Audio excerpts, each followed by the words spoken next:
We are so excited to have the one and only Ocean Robbins, the head of Food Revolution Network and the author of an extraordinary bestseller, 31 Day Food Revolution, in the house here on Unchained TV.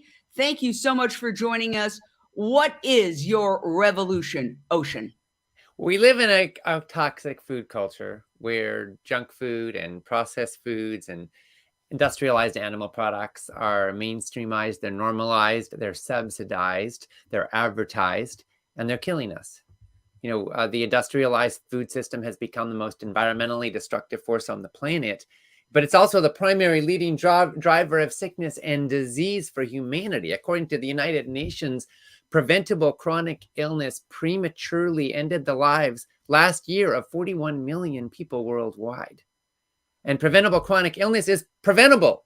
That means we could do something about it. And the number one differentiator that can tilt the odds in our favor turns out to be the food on our plates. So we're calling for a food revolution, not this food that's a little bit less bad, because we need a fundamental shift in the way we produce food, the way we consume food, the way we prepare food, so that it's healthy for us and also healthy for our planet. And you look so happy in all of your photos, holding up fruits and vegetables and nuts and grains. And you explain that you can revolutionize how you feel and transform the world. And yet, so many people just either don't want to hear the message or have been brainwashed into thinking this is some kind of sacrifice and it's some kind of almost like they're being penalized, when actually it is a gift and it is transformative and it's fun. How are you changing the image of eating healthy, eating fruits, vegetables, nuts, grains, and legumes? Well, a lot of us think that that happiness comes from foods that put smiles on our faces real quick, like ice cream or cookies or mac and cheese. These are what a lot of us call comfort foods, right? And there's no question about it. Ice cream's brought a lot of smiles to a lot of faces. My grandpa started Baskin Robbins Ice Cream Company. My dad, John, rather famously walked away from the ice cream cone-shaped swimming pool in his backyard to follow his own rocky road and become a best-selling author writing about food and health issues with Diet for New America. There you have it on the screen. But my grandpa in the 1950s came up with one of the world's most iconic slogans. It was, "We make people happy." And there's no doubt ice cream has brought a lot of smiles. But I think what we're learning today is that in the long run, there is more happiness in health than in sickness.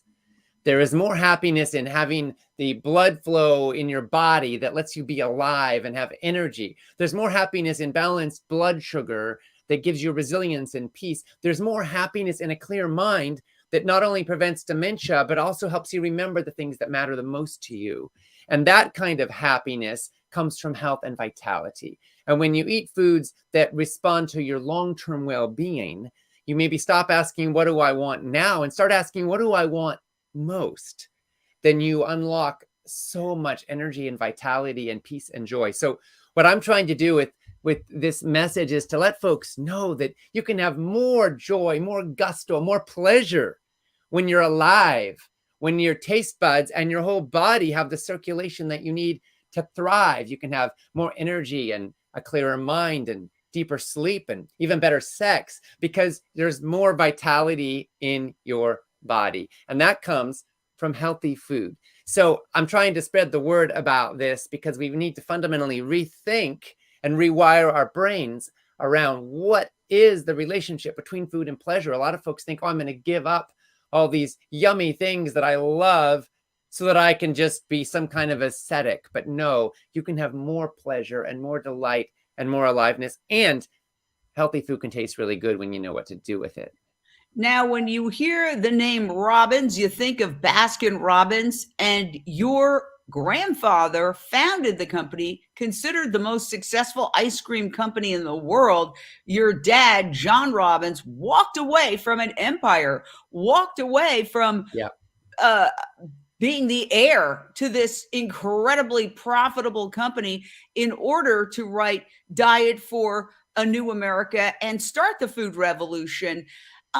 So many people are fascinated by this because we operate on the assumption that we are motivated primarily by money, power, and prestige. Right. And that was a complete rejection of those three things to follow the road less traveled. Can you break down that story for us? Because so many people really are fascinated by it. Absolutely. So, my dad grew up groomed to one day become the heir to what, as you mentioned, was to become the world's most successful ice cream company. It grew into thousands of stores. And when he was in his early 20s, he was offered that chance. But at that point, his uncle, Bert Baskin, my grandpa's brother-in-law and business partner, was dying of heart disease. And my dad decided he didn't want to spend his life selling a product that might contribute to more people like his uncle getting sick, to more kids like his cousins losing their dads. He couldn't do that. So he ended up walking away, and as we like to say in our family, following his own rocky road. And he moved with my mom to a little island off the coast of Canada where they built a one-room log cabin, practiced yoga and meditation for several hours a day, grew most of their own food, and named their kid Ocean. And by the way, Jane, they almost named me Kale. This was way before Kale was cool. So I guess I should count my blessings. They made the more conservative choice when they named their kid. But we did eat a lot of kale and other veggies from the garden. And our diet was really simple. It was based around fruits and vegetables and nuts and seeds and legumes and whole grains and a lot of sprouts.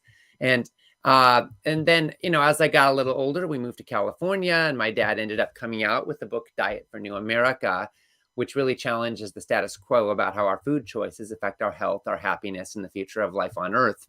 It became a runaway bestseller. Now, let me say, my grandpa had been really mad and hurt when my dad had walked away from the company. I mean, he'd spent his life building a company he was proud of. His dream was to share it with his only son, and his son's walking away. But now, when the book came out, my grandpa Irv wound up suffering from serious diabetes and heart disease and weight issues. And his doctors tell him at this point, on this remarkable day, they tell him that he's very sick. He's likely to lose an arm or a leg to his diabetes if a heart attack doesn't kill him first. But that if he wants to get well, he should read a book called Diet for New America.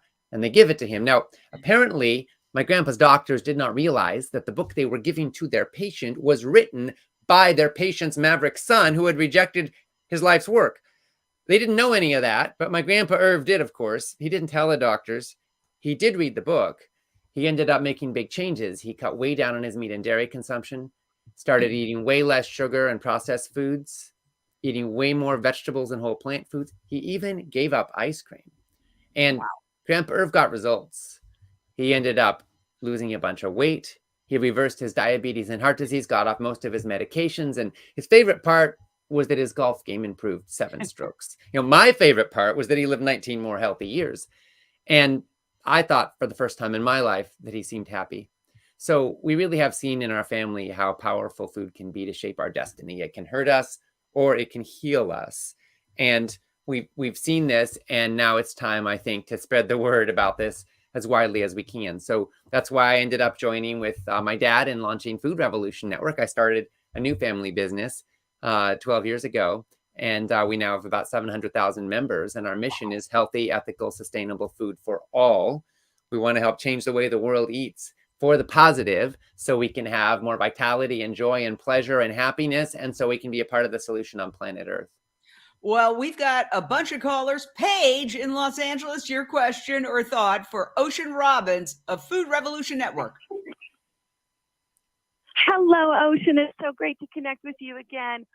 I am intrigued by your 31-day Food Revelation book, and you say it's a guide to liberation from toxic food. Let me ask you a couple of questions. You were 16 when you went vegan, is that right? Well, I was raised vegetarian from birth. And actually I first went vegan when I was 10. My dad was researching Diet for New America, and my family started learning more about the way that dairy cows are treated and the impact of dairy on human health. And our whole family kind of went vegan all at the same time, gave up dairy when I was 10. And, interestingly, that was the moment that I found out that I had a dairy allergy. I'd never known that. I thought it was just normal to be stuffy. And suddenly it was like, oh my gosh, this is what it's like to breathe through your nose and be able to smell the world. I didn't even know there was any other possibility. And that's when I realized it. So now if ever I'm traveling or something and some little bit of dairy is in some dish or something, I can tell instantly because my nose goes whoop. So that's a very clear sign that dairy and I are not supposed to be cohabiting in this body. All right. Now, did you have another question, Paige? Because we've got another caller. Well, okay. You got another call. I just wanted to say 31 days. I'm curious about why you chose 31 days. Okay. Because I always hear 21 or something. So thank Good you so much. question. And it's Well, wonderful there's to a be on couple this. reasons for that. 31-day food revolution is all about how you can heal your body and your world with food. And it is a 31-day kind of a program. Though I'll be honest, there's two reasons. One is there's a lot of science showing that it can take about a month to build new habits. And so the whole goal is to help people implement healthy habits that can last for a lifetime. The other is that, quite frankly, my grandpa started 31 Flavors Ice Cream Company. And so part of my message is that in the long run, you can have more happiness and even more pleasure from 31 days of healthy food choices than from 31 flavors of ice cream. So so that's what the central thesis, but the book has 4 parts. Part 1 is about detoxifying, and it's how we can get rid of the bad stuff. Part 2 is about nourishing. It's how we can say yes to the good superfoods that can help us thrive. Part 3 is gather. It's about building your social community, because a lot of times, we tend to become more like the people around us, and they tend to become more like us. So how do you be a leader, and how do you build stronger social connection around healthy food so you don't have to feel lonely or isolated when you do the right thing? And then 4th is transform. It's how we can change the food world for the better, change the world for the better with our food choices. And we look at policies and social impact and environment and sustainability and how it all connects to the food on our plates. So that's kind of the journey we take people on in this book. And every single chapter, there's 31 chapters, ends with simple action steps you can take to apply what you're learning. Fantastic. We've got another caller, Steve in Dallas, Texas. Your question or thought for Ocean Robbins. So, yeah, I want to share a story. When I was a kid, I would see these commercials on TV. If I just drink milk, then I can grow bigger than my bullies. And and of course, they use a different actor, in the before and after. I drank milk like crazy as a kid growing up, and I'm still very short. The shortest kid in class, never grew an inch compared to others. And so, I don't know, I felt lied to. But that commercial had such an impact on me, even into adulthood. Dairy was such a big part of my life before I made the switch. I had no idea. These advertising, they get at kids. What are your thoughts on that? Great question. Yeah, we've been taught that milk does a body good. We've been taught that everybody needs milk. And the truth is that we kind of been lied to. We have a industry that's profiting off the sale of dairy products, but humans are the only animal in the world that consumes the milk of another species, and we're also the only animal in the world that consumes any milk after infancy. So, this notion that it's natural and normal to drink bovine milk, bovine udder secretions, is really an artificial construct that's been developed by humans and really promoted and pushed very hard by the dairy industry. And so at the end of the day, milk is nature's most perfect food for a baby cow, but not really for humans. And so we're seeing all sorts of health problems that unfold when we consume dairy products. And it's also causing environmental problems and, depleting our water. I live in the state of California, and we have a lot of water concerns in the Western United States. And a huge amount of our water is going to livestock production. And in my state in particular, it's going to the dairy industry. And we talk about almonds and almond milk and the environmental impacts of that. And almonds are one of the most thirsty crops, no doubt about it. But actually, bovine milk uses even more water than almond milk does. And people don't talk about that nearly as much. So from my perspective, dairy, the human body has absolutely no need for the udder secretions of bovine creatures. We do very well without that. And from a culinary perspective, there are lots of awesome plant milks that taste great and can kind of hit the spot without the health problems that come with dairy. Dairy products tend to promote IGF-1 in the human body, which increases risk of cancer. They tend to throw our hormones out of whack, which can increase the risk of other forms of cancer, including hormone-related cancers. Of course, they're also pretty cruel. Baby cows are ripped away from their mothers at birth so that we can take all that milk for humans. The cows end up either becoming four-legged milk pumps, or else they're shipped off to become veal or, meat for human flesh consumption. But the dairy industry itself, the cows are often in very close quarters. Many of them don't see the sun or a blade of grass. They're just living in miserable conditions. And that's something that, I personally do not want to support with my dollars and don't want to consume in my body. We've got yet another caller, and this one is Michelle from Los Angeles. Your question or thought for Ocean Robbins. Hi, thank you so much. And I just wanted to say your story, Ocean, is remarkable. I was able to reverse my mom's Alzheimer's and get her off her 16 medications by putting her on a healthy plant-based diet. One of the first things we cut was dairy. I grew up eating ice cream. I used to love Baskin Robbins.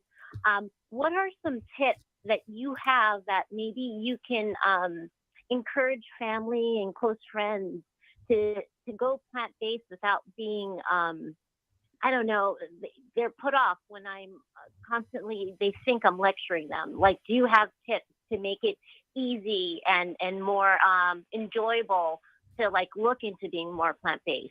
And have you thought of maybe 31 flavors, all vegan and plant-based? Well, last question first. Sure, I've thought about it. Unfortunately, or maybe fortunately, my family has no relationship to the company anymore. So that Baskin Robbins is now owned by a larger mega conglomerate, and they'll do what they do. They are coming out with some vegan flavors. I would hesitate to call them plant-based because they are loaded with sugar and chemicals and other stuff that I personally do not wish to consume. And I don't particularly imagine that they're healthier. This is not really, the direction I think we need to move in as a society if we want to break away from a toxic food culture isn't towards vegan versions of junk food. I think it's towards healthy food, right? And so that's my vision. That said, would I love to see Baskin Robbins be piloting the world of banana and ice creams and amazing sorbets like we make in our home every day? Absolutely. But that's not really, unfortunately, something I have much influence over, except by hopefully creating some cultural demand for this stuff. As far as how to influence people, though, great question, and so important. Vegans as a whole don't have the best reputation in the wider culture. There's that old joke, like, how do you know if someone's a vegan? Oh, don't worry, they'll tell you, because vegans tend to be, passionate, shall we say, about things. My personal perspective is that, I come back to this quote from Dr. Martin Luther King. He said, you have no moral authority with those who can feel your underlying contempt. When we pathologize people, when we judge people. You say that again. That's very powerful. Yeah. He said, you have no moral authority with those who can feel your underlying contempt. So when we pathologize people, when we hold them with disrespect, we lose moral standing in the relationship. And so any of us who think, oh, I eat better than you, I'm better than you, I know better than you, my religion's better than you, my politics are better than you, in some way that disregards the fundamental decency of another life form on this planet, we lose moral standing.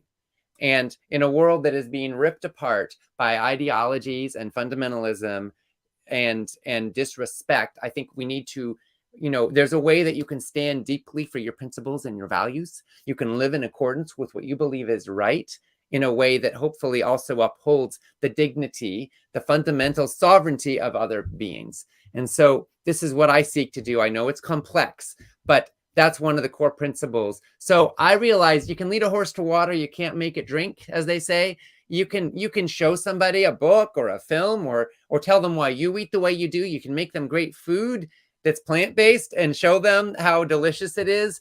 But at the end of the day, they're going to make the choices that make sense to them, and they'll probably make them easier if they don't have to feel threatened or defensive or like you're judging them or trying to shove your ideology down their throats. because people get defensive and reactive and they shut down and they get protective, and then they're not open and they're not creative and they're not capable of making the choices that they might otherwise make in their own best interests. Wow, I could hear you all day on that subject. We've got yet another caller, Susan in Dallas, Texas. Your question for Ocean Robbins. Hi. At first, I want to really thank you, John, for everything. Ocean, for everything you do. I read your dad's books years ago, and they so impressed me. And every time I read the chapter on pigs, I tear up. Just wonderful stuff. I was wondering, though, I'm a member of the Food Revolution Network. I've attended your seminars, love them, and maybe you could tell people how they could get your email. Oh, yes. Because I love them.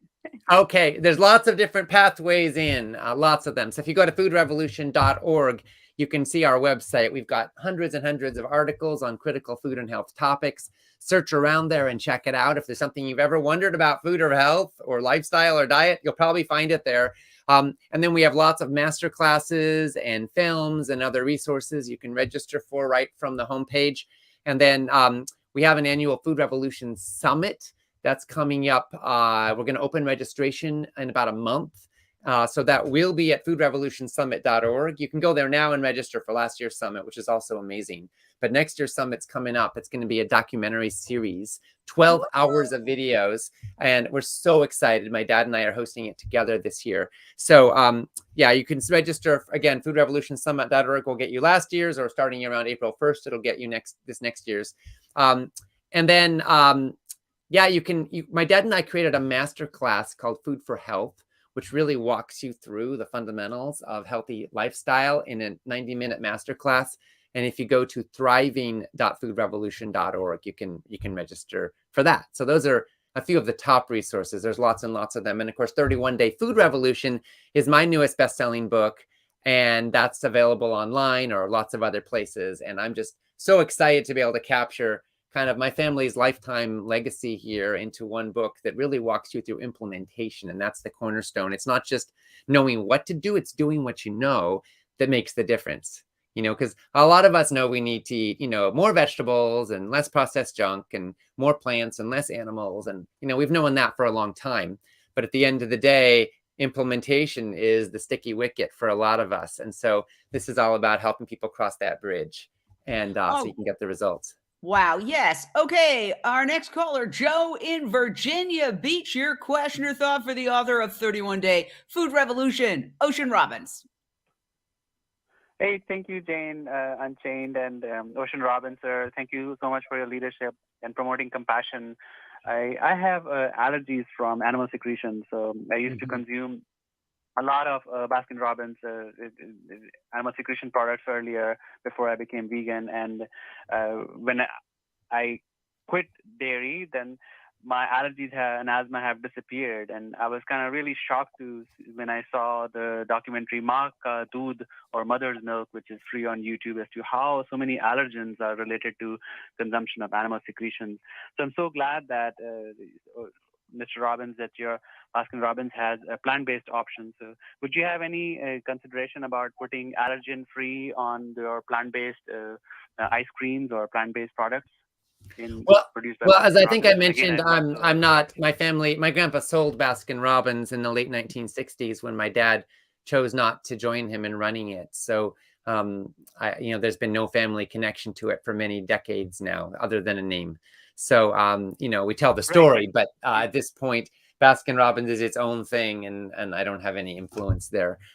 But sure, allergen-free and non-dairy and whole foods based and sugar-free are all wonderful directions. Well, while we're talking about ice cream, though, let me share my favorite frozen dessert, I'll call it, is that we have a Vitamix. You can also even do this in a regular blender, and you blend up frozen bananas with a little bit of unsweetened soy milk, or you can use any plant milk of your choice. Add some vanilla, maybe some nutmeg, if you want to go in that direction, or you can also go in the direction of adding vanilla and then adding maybe some frozen mangoes or frozen strawberries, and you can get different flavors of soft serve. You can put it into a cone, and it's just so good. You have to consume it right away because it's soft serve style, so you can't stick it in the freezer. It'll get hard. but it's soft serve style. It's just the most delicious ice cream cone in the world. And, we have that so often. Our kids love it, and it's just delicious and super healthy. You don't have to feel guilty at all. Well, I just so happened to have last night put it in the NutriBullet mango banana, non-alcoholic vanilla, a little stevia, and 1 tablespoon of maple syrup. Is that okay? It's very okay, Jane. I personally don't use the maple syrup because I find the bananas make it plenty sweet, but my goodness, do what works for you. That sounds just amazing. I'm salivating. Yeah. I have to ask you about the whole Baskin Robbins thing, and I totally get it. It's a big multinational corporation right now. You have no control over it. But I did go on, and I have had vegan Baskin Robbins. I tried it once, Yeah. and it was actually quite delicious. Do you think the fact that your dad and you are both so famous and you've done so much to wake people up to the hazards of dairy, that it has influenced this company to add more non-dairy options? Because let's face it, that's where a lot of the kids are at. And that's the future. If you're a marketer, you want to appeal to the next generation. I was talking with a senior vice president of Nestle a couple years ago, and she was telling me about, she said, I'll be honest with you, we haven't exactly prioritized health. We've made products. Our goal has been to create food products that are tasty and that make tasty food easy and affordable for as many people as possible. But health has taken a back seat. She said, but the trouble is whenever we do move towards healthier options, they don't always sell well. And I realized then, oh my gosh, it doesn't do anybody any good if everybody who does the right thing goes out of business. We've got to make it profitable to serve healthy foods. And that's where consumer demand kicks in. So I think that all of us who are having these kinds of conversations, we're helping to change food culture and create demand for healthier options. And absolutely, I think Baskin Robbins is feeling that. I think Burger King is feeling that. I think McDonald's is even feeling that. We're seeing major brands that are having shorter ingredient lists, that are coming out with organic options, and of course, that are coming out with vegan options all through the supply chain. And, major companies from Tyson Foods on down are investing in plant-based meats. They're realizing that that's the future, that from an environmental perspective, from a health perspective, and from a public demand perspective, we've got to start moving in this direction. Absolutely. Before we go to the break, we have one more caller. Annie in Sherman Oaks, your question for Ocean Robbins. Hello. Thank you for having me in Ocean Robbins. It's so wonderful to see you and the book you created. I would love to see anything with your name and some dessert that's being sold, because you've got a trail of people running around knowing your name, and your book is incredible, and I'm impressed by you, So, thank you. So what do you think? Who knows? The future is vast, and when you eat well, it may be even vaster. Well, she does raise a really good point, is that your name, for better or for worse, you're associated with Baskin Robbins, and a lot of people know the story. It's quite a famous story how your dad walked away from undoubtedly many, many, many, many millions, who knows, even a billion, to write a book and to follow his conscience.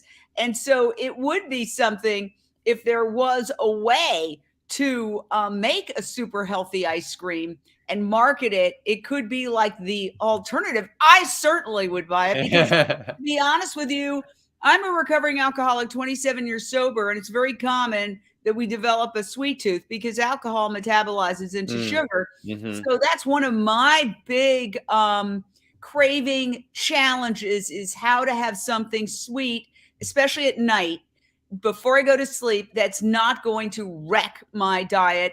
And usually that's why I came up with that mango thing. But, you want to have a little variation. I don't know. Have you ever thought of it? Of course. Sure, I have, and who knows? The seed is planted, as it were.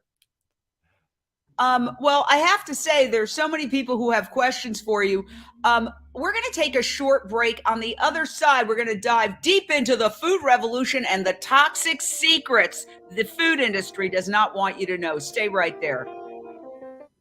So we're still live on all sorts of social media as well as our Unchained TV app. And we always take this opportunity while we're in a short commercial break on Voice America Radio to let people know about Unchained TV. Indeed, the caller who mentioned a film that translates into mother's milk is going to start streaming in just a couple of days on Unchained TV. We have more than 1,000 films, including documentaries, cooking shows, talk shows, films like Lion Arc, which is an incredible, like an action movie by Animal Defenders International, how they rescued 25 lions from zoos in Bolivia who are now living the best life in Colorado.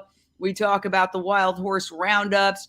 We talk about animal experimentation. So we do tough stories, but we also talk about just the food revolution in terms of plant-based alternatives that look and taste like meat, fungi, which is mushrooms, basically. There are so many companies now that we're profiling that are developing products that look like meat and taste like meat. And frankly, I always say, my gosh, these people should be on the front page of the New York Times, but they're happy to talk to me because there is a mainstream media blackout on this kind of information. And you know, I would like to have you address that because that is one of the biggest problems. Mm-hmm. And oh my gosh, we've got 2 more callers. All right. Well, when we get back, we're going to take our last 2 callers. Quick questions, guys. And then we're going to dive into that because I think that's really important. Like you, in essence, are doing an end run around the mainstream media blackout. We're doing an end run. And why should we have to do that? Why is this information not front and center headlines? Because a plant-based diet offers a solution to literally most of the world's problems. I mean, you talk about climate change, you talk about habitat destruction, wildlife extinction, human world hunger, preventable human lifestyle diseases, including heart disease, America's leading killer, pandemics aside, and cancer, drought, water pollution. The list is endless. We're coming back now. Welcome back to Unchained TV on Voice America Radio. I'm Jane Velez-Mitchell, and you are now re-entering a portal to a transformative way of living. We are so absolutely excited to have Ocean Robbins, who is the author of this wild bestseller, and it is 31-Day Food Revolution, showing it to you right here. He's also the son of the amazing John Robbins, who wrote the really iconic Diet for a New America. And why does this man look so happy all the time? Because he's eating a whole food plant-based diet. Okay, we're going to do 2 quick callers, and then I have questions. So Michael in Los Angeles, your question or thought for Ocean Robbins. Hey, good morning, Jane. Good morning, Ocean. Yeah, really quickly, I want to tell a quick story about how giving up dairy actually saved my life. I became vegetarian about 25 years ago. And about 10 years ago, I developed a really bad sinus infection that was like constant. I was suffering, day and night. I couldn't sleep. And I went to the doctor. They just gave me more antibiotics. This went on for like 3 years straight. And finally, one day, I just gave up dairy. And from that day on, I have not had a single infection. It's like a miracle. Yeah. I know that another caller said the same thing, and you said the same thing. Oh, so you could breathe through your nose again. Oh my God, I was ready to commit suicide. I was very close. I couldn't sleep at night. I couldn't breathe, and I was taking constant medication. So I just want to get that word out that it could be a life-saving thing to give up dairy. You know, Michael, thank you for raising that. The National Institutes of Health says that a majority of people are lactose intolerant, and yet the USDA, the United States Department of Agriculture, which is run by a dairy industry trade group leader, Tom Vilsack is a dairy executive running the United States Department of Agriculture. They keep pushing dairy on kids. Yes. The global majority is allergic. Why is this not a scandal?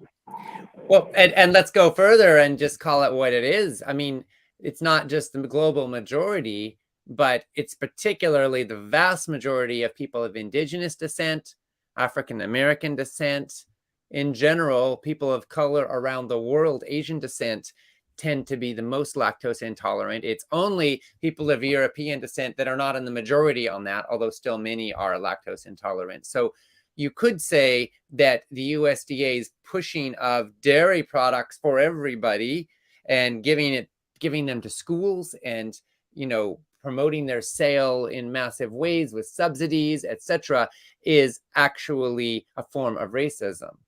Because at the end of the day, we are making huge portions of our population, and particularly communities of color, sick.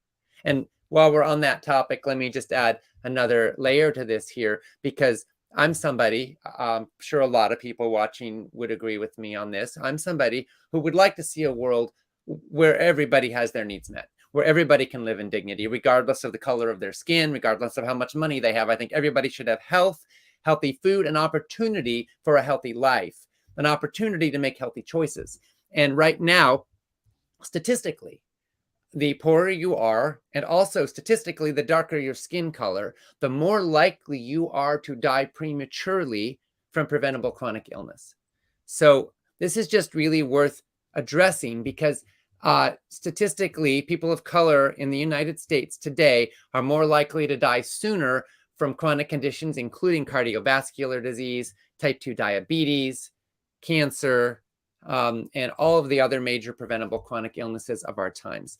And so what's happening is the very communities, the very people who can least afford to get sick are getting sick the most. And this is creating cycles of intergenerational poverty, where people who are dying prematurely of preventable chronic disease are also sapping their family's financial resources in their later years. And then they have nothing to give to their kids. So inheritances don't happen.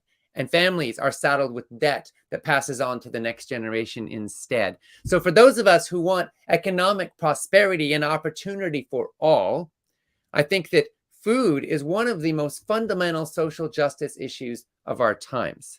And it becomes imperative for a government that supposedly is out to look for the disadvantaged and the poor and the marginalized the most, right? That's the idea, is that we take care of people, right? That's at least theoretically.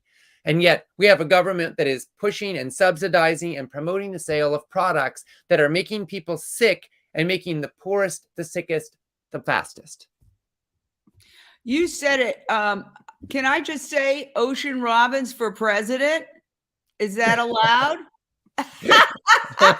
You can I'm say serious. it. Marianne Williamson is running for president. You could do it too. All right.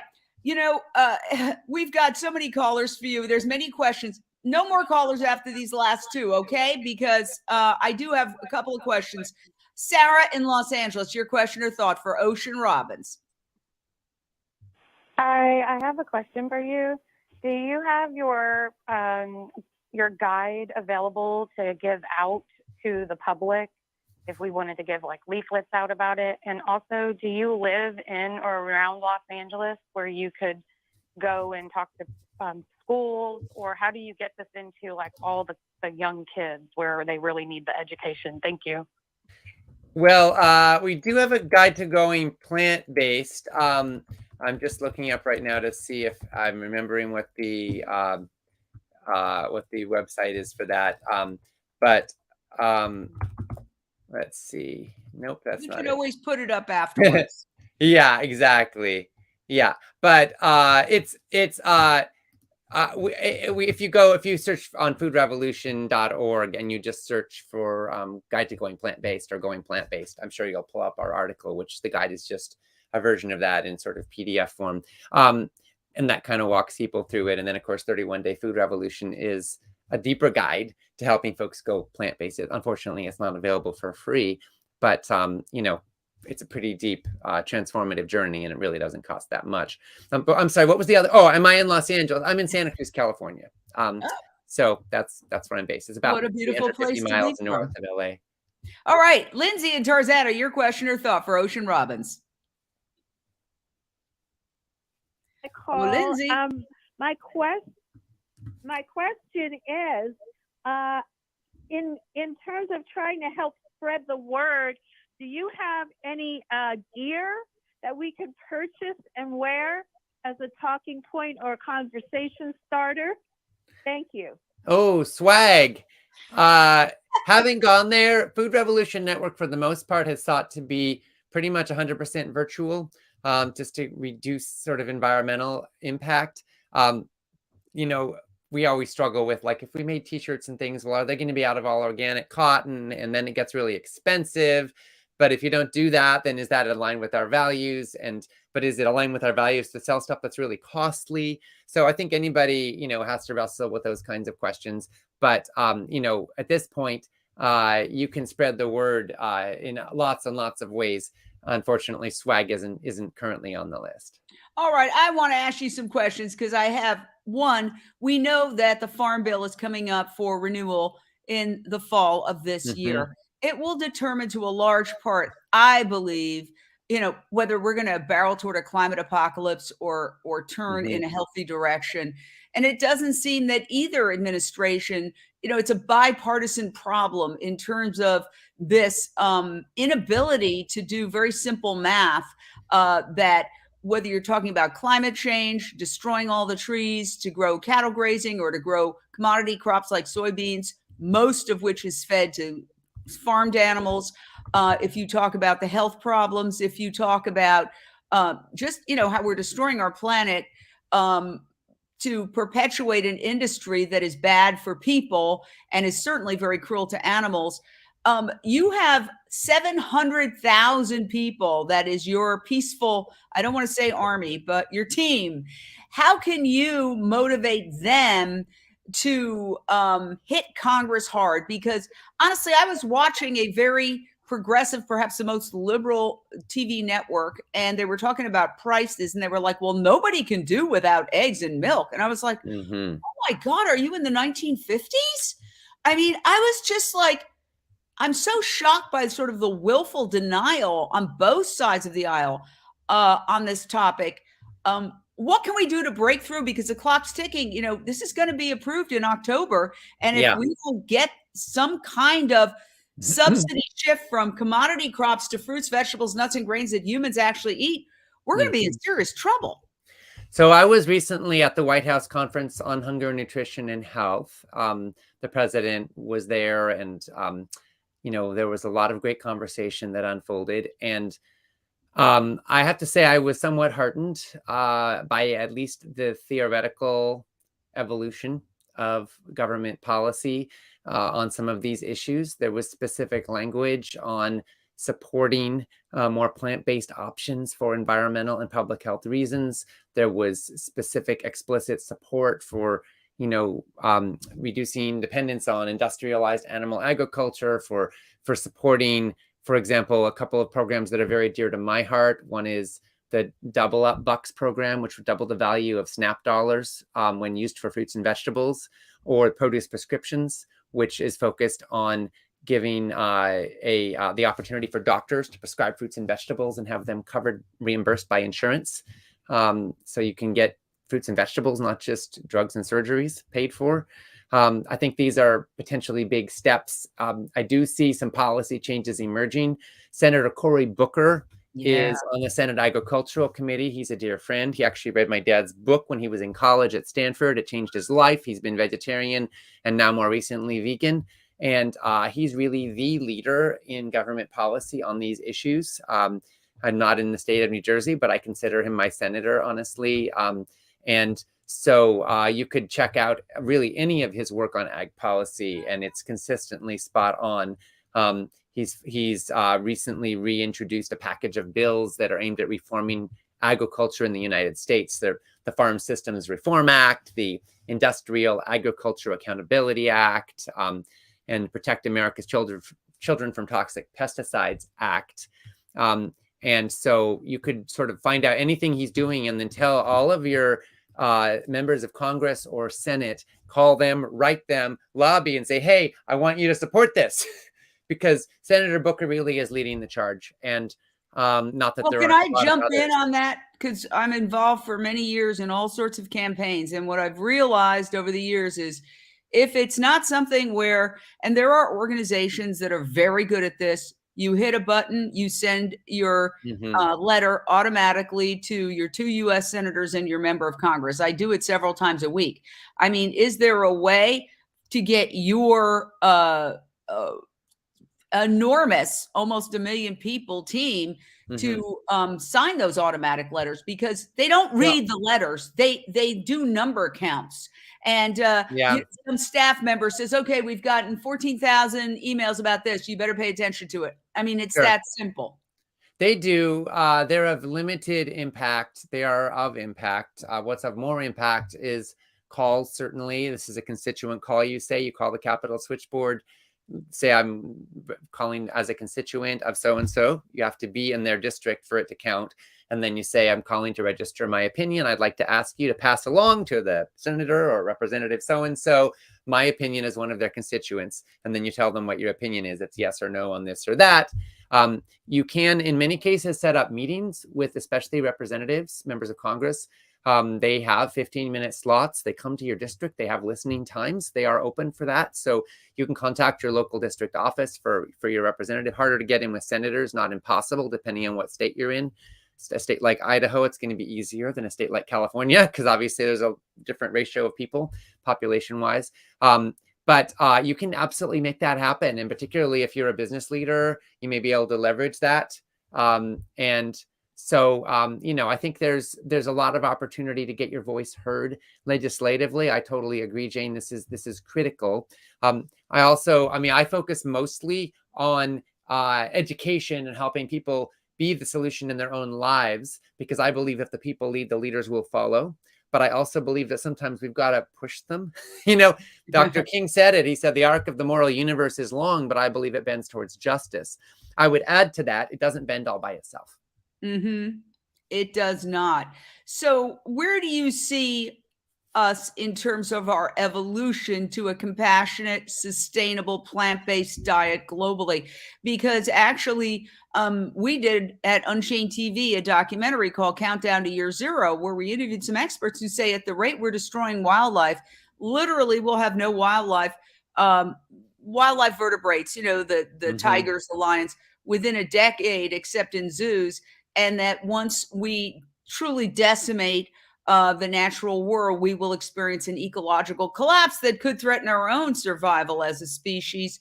Yeah. Where do you see us going? Particularly just in the last couple of weeks, I've seen a lot of pushback by mainstream media against plant-based meats, what they would call hit jobs on plant-based meat, cell-based meat, alternative to actual animals. Well, we're in a crisis as a species. I mean, we're on a collision course with systemic environmental collapse. And if we do not change our course, we're going to end up where we're headed, and it's not pretty. I mean, if the human body goes up temperature by like 3 degrees, you have a serious fever and you feel awful. If you go by about 7 degrees, you could die. You know, 9 degrees, you probably will, right? We're actually very closely balanced. And although the Earth's temperatures change and fluctuate a lot from ecosystem to ecosystem in different parts of the world and different seasons, the totality of it is incredibly complex and incredibly fine-tuned. And all of life has built itself on the rhythms of nature, and it's evolved in response to that. If we have a sudden dramatic change in temperature, which is what we are beginning to experience, we could witness a level of environmental apocalypse within our lifetimes that is hard to fathom. And right now we are destroying the Earth's ecosystems at a terrifying rate. And we're running out of land, water, and soil on which to grow food for future generations. For the last number of decades, we've grown more than enough food to feed humanity. As of right now, we've reached a tipping point where that is not the case because of the way we are using the calories we grow. But this is the good news, and I think it's really good news. According to one massive study of reviewing over 40,000 farms around the world, researchers concluded that 80% of the world's agricultural land is being used for animal agriculture to produce 18% of the world's calories. So we kind of have a protein factory in reverse. When you cycle calories through animals, you get a massive loss of efficiency because you're going up the food chain. And The calories they consume don't all go into flesh or milk or eggs. A lot of them go into hoof and hide and bones and manure and energy the animal uses to move around. And so when you get that waste, you have that inefficiency. And so we wind up using huge amounts of our land either to graze cattle and other livestock or to grow feed to feed to our livestock, which is super inefficient. So the good news is that if we were to go plant-based, just play with me for a second. Imagine that the whole world went vegan tomorrow. Probably not going to happen, but if it did, we would instantly free up an area of land equivalent to the totality of the United States, China, the European Union, and Australia combined. All that land mass would be instantly freed up, which we could use to grow organic food for future generations, or to have solar and wind farms up the kazoo. We could use that land to have plenty of space for human habitat or for rewilding, which could help to restore our precious ecosystems, provide habitat for endangered species. We would stop chopping down and burning the tropical rainforests and forests around the globe to create grazing land for cattle. We'd start to regenerate and replenish and regrow our forests, rewild our ecosystems, and create, quite frankly, something pretty darn close to a utopia if that's what we chose to do with it. So that is an opportunity that is available to us. So anybody talks about world hunger, we talk about Ukraine and the food crisis and the price of food, we got to come back to this topic of what are we doing with the calories we grow, and why are we wasting so many of them by feeding them to livestock? Wow. Well, again, like I said, Ocean Robbins for president, even if you were just to be on the debate stage to get that information out to the general public, because there are, independent candidates who do get coverage. And, what I want to ask you is a personal question. I'm always flabbergasted that otherwise highly intelligent people, Rhodes Scholars, people who are the movers and shakers, the intelligentsia. By the way, the best and the brightest was a sarcastic title. The best and the brightest brought us the Vietnam War. And, but, why is it that they can't get this fundamental concept? It's just it's not higher math. 8 billion humans eating 80 billion animals. It's not sustainable. We like to do what is familiar to us. For all of our innovation and creativity, and humans are brilliant and bright, we're also fundamentally creatures of habit. And we like to do what's familiar and what's comfortable. And for a lot of us, we associate food with love, with safety, with happiness, with our childhood memories of connection. And so you want to take that away from somebody, they could feel very defensive and very protected, like something of their basic essence is being stolen from them. So what we have to do is learn how to rewire our brains so that we recognize that there's a lot more happiness in health than in sickness. Rewire our relationships to how we perceive love so that we realize it's no act of love for your body to feed yourself crap and make yourself sick. If you want to love yourself, nourish yourself, care for yourself, you deserve it. We celebrate birthdays and weddings and parties with junk food that makes us sick, right? We reward kids for good behavior with foods that hook them on a life of sugar addiction. We've got to repattern that so that we realize we deserve another kind of love that comes from health and vitality and nourishment and wellness. And so I think that a lot of our doctors classically don't talk about food with their patients for a couple of reasons. One is that we live in a sick care system. We call it healthcare, but really it's not about caring for health. It's about treating the symptoms of chronic disease, and that's where the money is. But also they didn't learn about it in medical school. The average physician in all their years of medical training gets less than 19 hours of nutritional education, and most of that is wrong or is focused only on specific nutrient deficiencies and vitamins, not on what to eat and how to help patients eat well.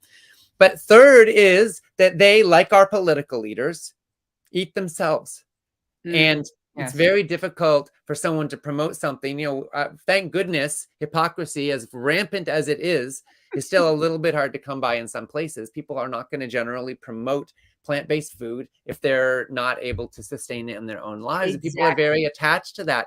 And, I sometimes think it would be easier to get people to change their gender than to get them to change their diet, And so I'm interested in helping people to soften that, so we can start to act in our own best interests. Because the truth is, if we continue the way we've been going, we're going to die of heart attacks and cancer, and we're going to destroy the planet.